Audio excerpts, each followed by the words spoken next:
Example 16. A hemispherical bowl of internal radius 15 centimeters contains a liquid. The liquid is to be filled into cylindrical bottles of diameter 5 centimeters and height 6 centimeters. How many bottles are necessary to empty the bowl? ఇక్కడ problem ఒకసారి understand చేసుకుంటే hemispherical bowl ఉంది. Hemisphere షేప్లో ఉన్నటువంటి ఒక bowl అంటే గిన్నె ఉంది.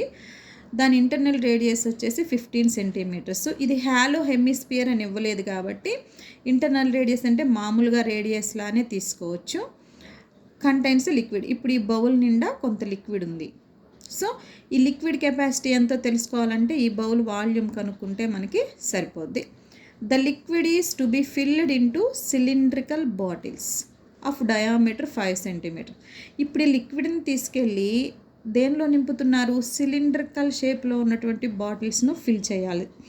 అయితే height of the bottle is 6 centimetres and diameter అంటే మనకి ఇక్కడ రేడియస్ కనుక్కోవచ్చు, ఆ బాటిల్ యొక్క హైట్ కనుక్కోవచ్చు, అంటే ఒక బాటిల్ యొక్క height. How many bottles are necessary to empty the bowl? ఇప్పుడు ఈ బౌల్లో ఉన్నటువంటి లిక్విడ్ మొత్తాన్ని ఈ సిలిండ్రికల్ బాటిల్స్లోకి మనం నింపాలి. ఓకే, అసలు ఈ బౌల్లో ఎంత లిక్విడ్ ఉందో తెలుసుకోవాలంటే ఫస్ట్ మనం we have to find the volume of this hemispherical bowl. ఈ బౌల్ యొక్క వాల్యూమ్ కనుక్కుంటే దీనిలో ఎంత లిక్విడ్ ఉందో తెలుస్తుంది. ఇప్పుడు ఈ లిక్విడ్ని ఈ సిలిండర్స్ బాటిల్స్లోకి నింపాలంటే ఎన్ని బాటిల్స్ పడతాయి అంటున్నారు. సపోజ్ ఒక బాటిల్లో ఎంత పట్టిద్దో తెలుసుకుందాం అనుకోండి. సపోజ్ ఇక్కడ 100 వచ్చింది. ఇక్కడ సిలిండ్రికల్ బాటిల్లో ఒక 20 సెంటీమీటర్ క్యూబే పట్టిద్ది అనుకుందాం. అలాంటి బాటిల్స్ మనకి ఎన్ని కావాలంటే ఇంకొక 5 అయితే 20 × 5 100 ఈక్వల్ అయ్యింది. అంటే ఇక్కడ మనం ఏం చేయాలంటే ఇక్కడ how many bottles are necessary, ఎన్ని బాటిల్స్ అవసరం అవుతాయి అన్నారు కదా. ఫస్ట్ దీని మొత్తం వాల్యూమ్ కనుక్కుందాం, అంటే లిక్విడ్ ఎంత ఉందో తెలుస్తుంది.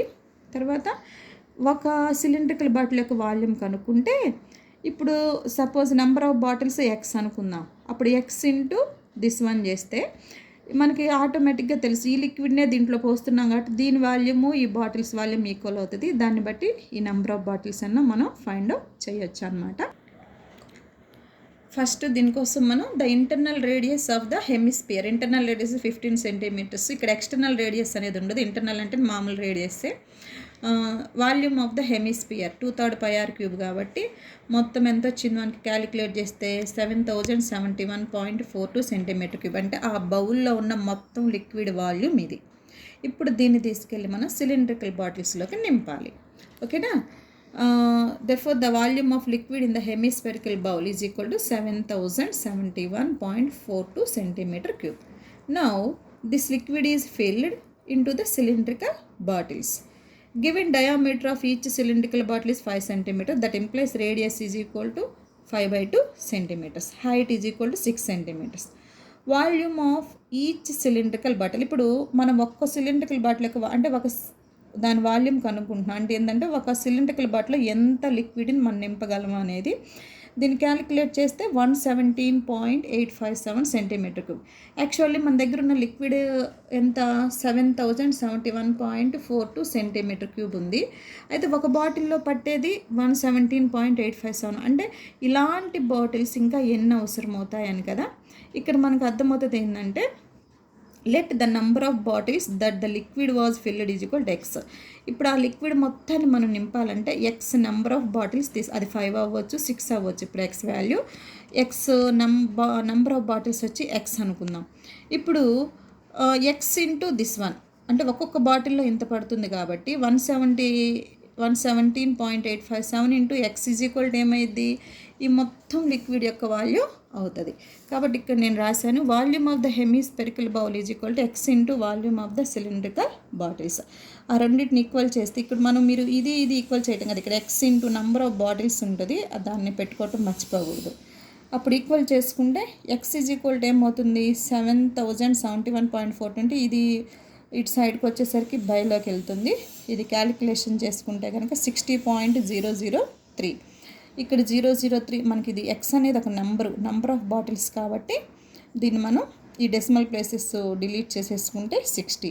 The number of cylindrical bottles required is equal to 60. అంటే ఒక్కొక్క బాటిల్ కెపాసిటీ 117 సెంటీమీటర్ క్యూబ్ కాబట్టి ఇలాంటివి 60 బాటిల్స్లో నింపితే మనకి ఆ హెమిస్పెరికల్ బౌల్లో ఉన్నటువంటి మొత్తం లిక్విడ్ కంప్లీట్ అవుతుందన్నమాట.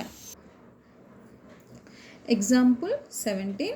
The diameter of a metallic sphere is 6 centimeters.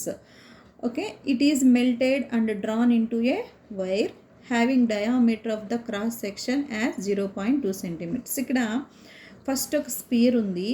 ఈ స్పియర్ని మెల్ట్ చేశారు, అంటే కరిగించి ఒక వైర్గా తయారు చేశారనమాట. అంటే ఈ స్పియర్ యొక్క వాల్యూమ్ వచ్చేసి వైర్ యొక్క వాల్యూమ్ ఈక్వల్ అవుతుంది. ఎందుకంటే ఈ మెటల్ని కరిగించి వైర్గా తయారు చేశారు కాబట్టి దీని వాల్యూమ్ ఈక్వల్ అవుతుంది. అది గుర్తుపెట్టుకుంటే చాలు.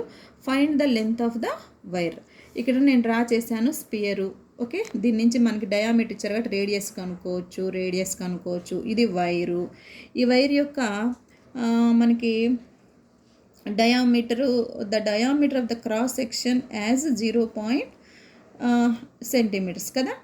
ఇది ఈ మొత్తం డయామీటర్ అంటే ఇది ఒక సిలిండర్ షేప్లో ఉంది చూడండి. ఈ సిలిండర్ షేప్లో ఉంది. ఈ సిలిండర్ షేప్ యొక్క డయామీటర్ అంటే ఈ భాగం కదా. మనం ఇప్పుడు ఇది నేను అడ్డంగా గీసాను కాబట్టి ఇలా మీకు కనిపిస్తుంది. ఈ సిలిండర్ షేప్ని ఇట్లా మనం నిలువుగా చూసుకుంటే కనుక ఇది డయామీటర్ అయ్యిద్ది. ఇక్కడి నుంచి ఇది సెంటర్ అనుకుంటే ఈ పాయింట్ రేడియస్ అవుతుంది. ఓకేనా. ఓకే, ఇది లెంత్ అవుతుంది లేదా హైట్ అవుతుంది అనమాట. ఇప్పుడు దీన్ని మనం నిటారుగా నుంచోబెడితే కనుక మీకు అర్థమవుతుంది. Okay, next given the diameter of a metallic sphere 6 centimeters, that implies radius is equal to 3 centimeters. Now the sphere is melted and drawn into a wire shape లోకి వచ్చింది.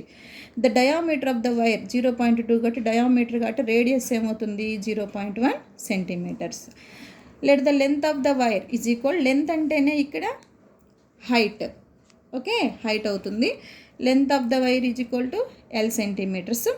According to the problem the sphere is melted and drawn into a wire. స్పియర్ని melt చేసి కరిగించి wire తయారు చేశారు కాబట్టి sphere volume of sphere is equal to volume of wire. ఇప్పుడు wire అనేది మనకి సిలిండర్ షేప్లో ఉంది. ఇట్లా అడ్డంగా గీసాం కాబట్టి ఇదొక సిలిండర్ షేప్లో ఉందన్నమాట. సో సిలిండర్ యొక్క ఫార్ములా తీసుకోవాలి వైర్కి. Volume of spear 4/πr³. దీనికి వచ్చేసేసి వైర్ సిలిండ్రికల్ షేప్లో ఉంది కాబట్టి πr²h. ఇక్కడ r1 ఎందుకు ఇచ్చానంటే దీని రేడియస్ వేరు కాబట్టి r1 తీసుకున్నాము. ఈ రెండింటిని ఈక్వల్ చేసి మనం క్యాన్సిల్ చేస్తే కనుక L వాల్యూ ఎంత వచ్చిందంటే 3600 సెంటీమీటర్స్. దీన్ని మీటర్లోకి మారిస్తే 100 సెంటీమీటర్స్ వచ్చేసి 1 మీటర్ కాబట్టి 36 మీటర్స్ అవుతుంది. Okay, therefore the length of the wire L is equal to 36 meters.